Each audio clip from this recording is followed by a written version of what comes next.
আসসালামু আলাইকুম রহমতুল্লাহ।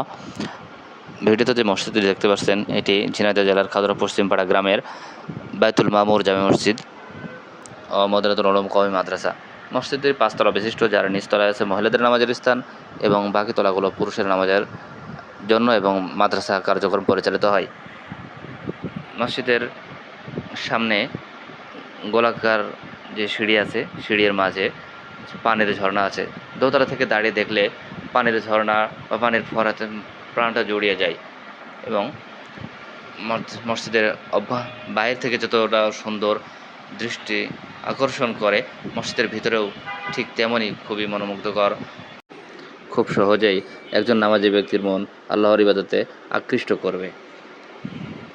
এবং বাহিরে শিশু শিক্ষার্থীদের জন্য খেলনা এবং ফল ও ফুলের গাছ লাগানো, যাতে খুব সহজেই একজন শিশু শিক্ষার্থীকে মাদ্রাসার প্রতি আকৃষ্ট করে।